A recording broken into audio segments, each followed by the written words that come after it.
Hey everyone, Brent Peterson here from Talk Commerce. You know what really got me thinking about style? My kids. They looked at me one day and said, "Dad, you just can't wear hoodies and conference t-shirts anymore." They were right. As someone who's constantly meeting with e-commerce leaders, speaking at conferences, and recording podcasts, I need to look sharp. But honestly, I hate shopping for clothes. That's where Taylor comes in and rescued me. Here's how it works. You rent clothes instead of buying them. I get my own personal stylist who curates my perfect outfits and sends them to me.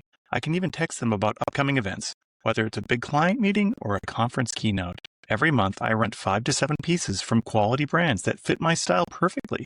I wear them for weeks, get compliments, then send them back in a prepaid envelope when I'm done. No commitment, no clutter. And here's what I love about renting. No decision fatigue, no cluttered closets. And I'm always trying some new styles I never would have picked myself. Plus, if you really love something, you can buy it at a discount. The best part, even my kids approve of my style. If you're tired of stressing out about what to wear, try renting from Taylor. Go to tailor.style. That's Taelor.style. And trust me, your future self will thank you. Welcome to this episode of Talk Commerce. Today I have Rich Kahn. He is the CEO and founder of Anura. Rich, go ahead, do an introduction.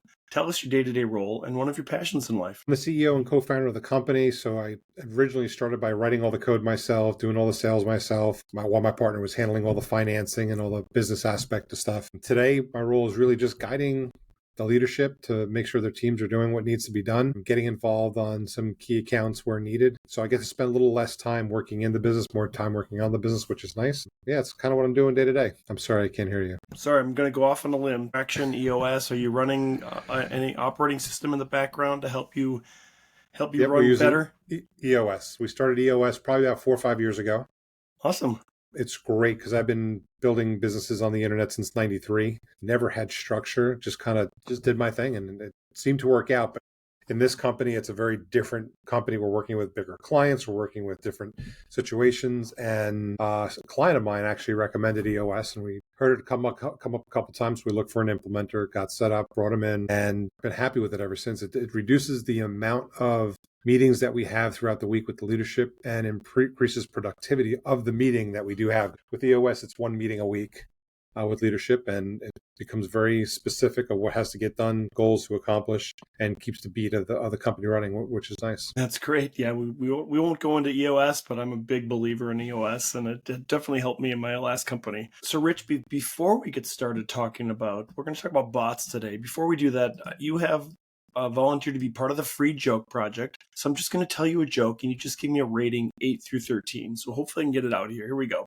Not all construction work is equally enjoyable. For example, enlarging a drilling hole is boring, but fastening a piece of metal together is riveting. We'll go with a 10 on that one. Yeah. My kids would call that a dad joke. It's definitely a dad joke, and I kind of screwed up it was too long for me to read. So anyways, all right. Let's talk about bots. I know in the green room, we talked a little bit about my past glory days in Magento and how bots would take down websites. And I'm sure they still take down websites. Tell us about the bot business. Well, bots, they can take down websites if they're a strategic attack and they want to take down a site. But what they're like the bots that we're catching and we're focusing on is the ad bots, the bots that are clicking on your ad units. Let's look at it this way. Last year, as a global society, the world spent a little over $700 billion in digital marketing. Of that, 40 billion was stolen by fraudsters, taking advantage of bots, malware, human fraud farms, whatever their choice is. But so instead of taking down websites, they're taking your money. So on average, we find 20 to 25% of anybody's traffic that they're paying for is fraudulent, which means that audience is not going to convert because it's not real audience. It's fake. It's fictitious. I should say fictitious. So really, that's what we're seeing now. And like I said, I've been doing internet businesses since 93. The internet was made public in 91.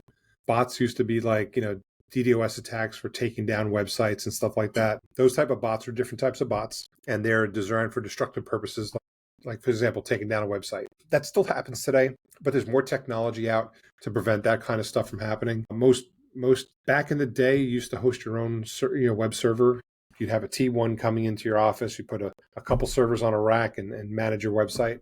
Now everybody uses cloud computing because it's cheap, it's fast, it's easy to use. And we're an AWS shop, for example. AWS includes types of DDoS attack prevention. So it minimizes that type of attack. But again, if a fraudster wants to take your site down, they will find a way to use bots to take you down. What we're seeing bots take advantage of is really trying to steal money, because it's so profitable. Where do you see the biggest impact then from a fraud side? How are bots getting in, and what is it exactly that they're stealing from the merchants? So there's a lot of different scenarios on how this works.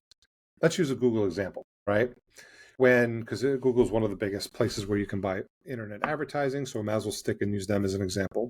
But it happens in every channel. Doesn't matter what channel you're buying from. So with Google, when you're building your campaign, you start building it out, put your basic information together, your targeting criteria. There's a little checkbox that's pre-checked that says includes partner networks, right? Most people skip over that because it's kind of hidden, and you just keep building out your campaign. And it's recommended to use by Google because it gives you more traffic, access to bigger audiences and things like that. Well, what that is doing is it's saying you're not going to get all your traffic from google.com. You're going to get traffic from millions of websites around the globe. Some of these websites are well known, like a CNN or weather.com, stuff like that might have Google ads placed on it. But then you have these lot of small sites that might be blog sites, maybe informational sites that have access to it. So now what happens is Google takes a client's ad, puts it on that website, depending on how it's built out. Somebody clicks on it, that website owner makes money. So now you can see they're incentivized to generate more clicks on those ads. So either A, knowingly, the site owner decides, hey, I can make a bot, I can get a bot, download a bot and get AI to write me a bot, click on that ad, and make me more money. Or they realize, hey, I've got 10,000 visitors a month hitting my site, which is a small site, and I'm making so much money for these clicks.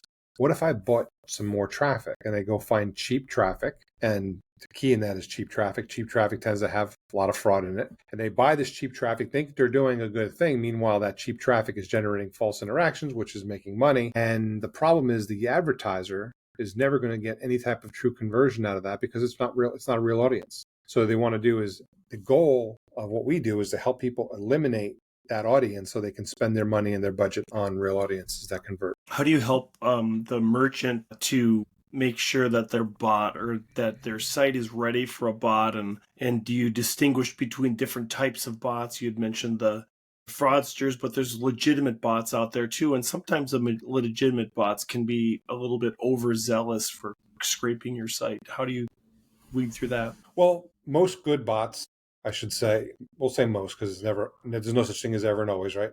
Most good bots will identify themselves as the Google bot, the Bing bot, the SEMrush bot. Like they'll in their description when they tap to the site, they'll tell you what kind of bot it is so that you can deal with that if you know it's a good bot. Like a scraping bot, like a Google bot, you want them to scrape your information so that you can get included in their index and get free traffic or get earned traffic. But the bad bots are the ones that try to make themselves look like real humans by mimicking an iPhone coming from, some city in America, because most campaigns are built. I think it was like 50 or 60% of all digital marketing is spent by US companies. So we're the biggest consumer of the digital advertising. And that's what they're trying to do is they're trying to steal that money by clicking on those links, generating money. And again, every channel's got a different way of doing it, but that's an example using Google. What do you see for users who are trying to either increase that or encourage the bots to come to their site? Is there anything that you help in that regard? Well, if it's the site owner and they're knowingly letting bots in, they're not our ideal client because they're committing fraud, right? However, what we try to do is help the advertiser that's showing up on that website identify where the traffic's coming from and then start putting blocks in place to prevent that traffic from hitting their ads. How about the idea that now bots are changing? They're going to more LLMs, Perplexity and ChatGPT are going to start scraping. Does it matter what's out there, and are there potentially frauds within that community? The general sites like a ChatGPT or all this other AI that's out there that's scraping content does it the right way. They all have their bot signature says, hey, this is a ChatGPT bot. You know coming in what they're doing and why they're there. It's the ones that try to hide themselves, the ones that we're looking at and trying to protect, because if a bot impersonates a real person and they're using AI to do this, it becomes very difficult to identify that it's a bot because the signature of bot's not there. It looks like a real person. AI knows what a real person looks like. And what we're trying to do is uncover the fact that it's a fraudulent visitor so that our clients can do something with that. They can either prevent them from filling out a form, prevent them from using a credit card, prevent them from seeing their ad again, whatever is going to help them depending on, and every client's a little different. Is there, I think that there's this thing called clickbait. Is there a thing called clickbot? Well, clickbots with an S. Bots that click on ads, yeah. In fact, if you decided to go on the dark web and search for fraud GBT, you'll find a piece of software, a piece of AI software that will actually physically write bots to click on ads. So you can say, I want a bot. You can actually just tell it, I want a bot that's going to click on ads. Here's a website I want to attack. Make it look like it's coming from all over the country or whatever, all the different feedback that you want to give it, go. It'll build you a bot. And if you don't know if you're not technical enough to deploy it, it will tell you step by step how to deploy the bot so that people without technical skill can now get involved in this type of crime. I saw on your website you had bot farms. Tell what is a bot farm and what does that entail? So bot farms are literally just, you know what a server farm is, right? So they're taking advantage of server farms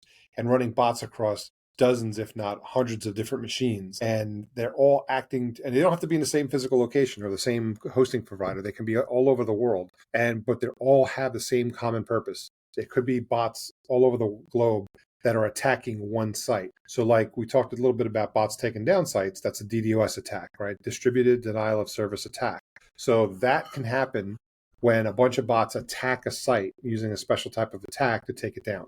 The same thing happens with clickbots. You can have clickbots running all over the globe because you don't want the clicks coming from one server, one device, because it becomes pretty obvious what it is. So you have to have lots of bots all over the world to make it look more legit. And that's kind of what a bot farm is all about. I think a little earlier you'd mentioned authenticating users or making sure that the forms are right. Is the current way of doing recapture or whatever, is that the type of system we should have in place to stop bots from scraping your site or from putting forms in and creating leads? Yeah, the problem is CAPTCHA has been beat.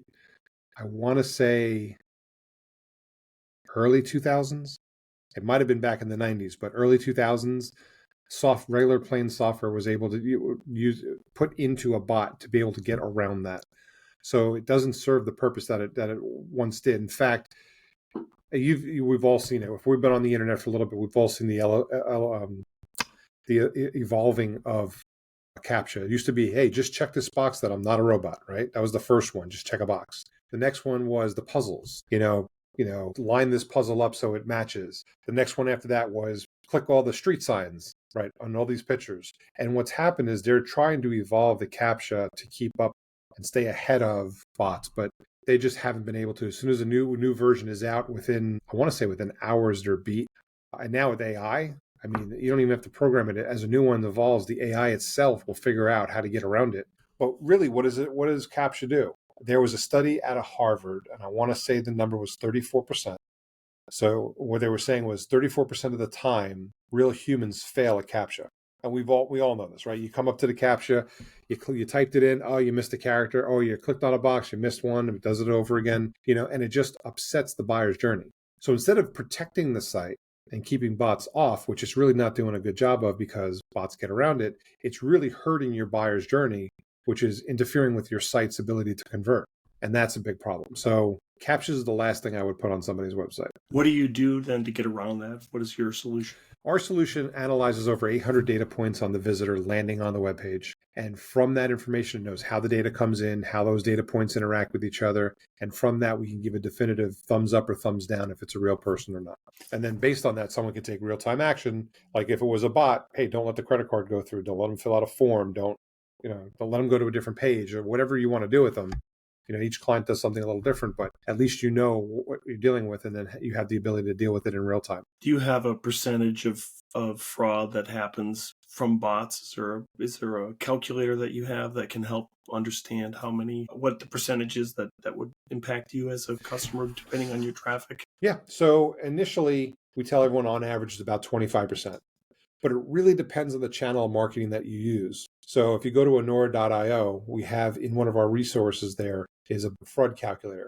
And in that fraud calculator, You can select which channels of digital marketing you're using. Each one has a different percentage of fraud, and we'll add them up and just give a simple average across the board. So like if you picked programmatic and affiliate marketing, those are the two highest levels of fraud, and you put in that you were spending $100,000 in digital marketing a month, it's going to tell you you're losing $47,500 a month. So it actually puts a dollars and cents on it for you.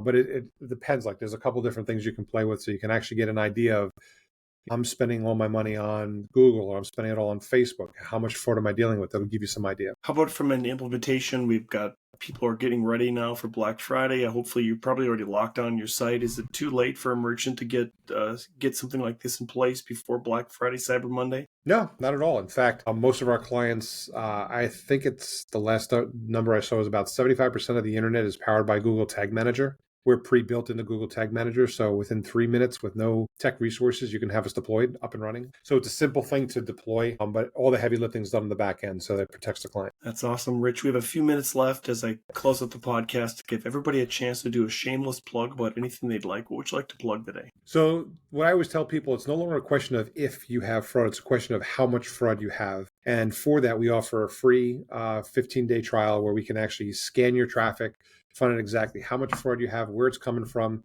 and if it makes sense to put a game plan together to mitigate it. So if you're curious about it, take advantage of the free trial. Like I said, it's free. There's no obligation after that. And tell us how they get a hold of you. The best way to get a hold of the company is Anura.io. That's ANURA.io. We do own .com, but we bought it a while after. We didn't want to mess with our SEO, so we keep our main site as .io. Or you can find me, Rich Kahn, Kahn, on LinkedIn. I post on a regular basis. I take podcasts like this that I'm on a regular basis, post them as well, so people have plenty of content to absorb. Awesome. Great. Rich Kahn is the founder and CEO of Anura. Thank you so much for being here today. Thanks for having me. I appreciate it. Talk Commerce is a production of Content Basis, LLC. For more creative content, go to contentbasis.io.